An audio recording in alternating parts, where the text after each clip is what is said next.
question concernant le Shabbat. On sait que, en général, on a un principe. En bishul ahar bishul ve en afia ahar afia. Quelque chose qui a déjà cuit ne peut pas recuire. Quelque chose qui a déjà cuit dans le four ne peut pas cuire une deuxième fois. Ça s'applique au solide, pas au liquide. Parce qu'un liquide qui a refroidi peut cuire à nouveau si on le réchauffe. Mais un solide qui a déjà cuit, comme un morceau de poulet, un morceau de viande, qui a déjà cuit, un morceau de poisson, même si on le réchauffe, il n'y a pas d'interdiction en le posant sur la plata, étant donné qu'il a déjà cuit, il ne peut pas cuire deux fois. Mais qu'en est-il des chalotes? Les chalotes, est-ce qu'on a le droit de les réchauffer pendant le Shabbat? Eh bien, les chalotes, aussi pareil, elles ont déjà cuit avant Shabbat, on a le droit de les réchauffer en les mettant sur la plata pendant le Shabbat. Mais, est-ce qu'on a le droit de les laisser sur la plata suffisamment longtemps pour que ça se transforme en biscotte? C'est-à-dire des gens qui aiment les biscottes, alors qu'est-ce qu'ils font? Ils laissent longtemps la challah sur la plata et ils disent voilà, on a des biscottes toutes chaudes.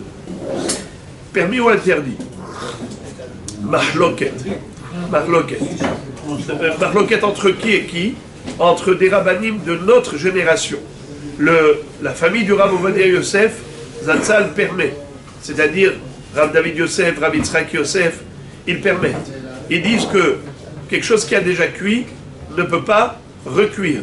Donc, si la challah elle est déjà cuite, elle est mangeable, quel est le problème de la réchauffer, même si elle se transforme en biscotte?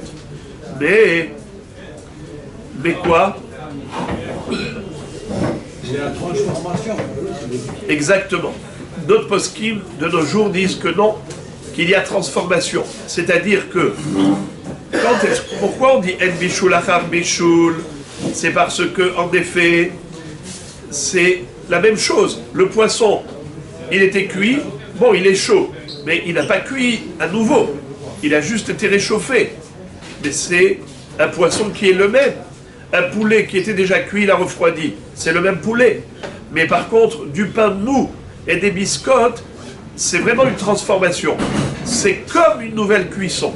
Alors il y a des rabbanim qui veulent interdire de mettre à chauffer des chalotes et les transformer en biscottes. Et alors ils permettent juste de les réchauffer. Même si après ça devient un petit peu croustillant ici et là, ça c'est pas problématique.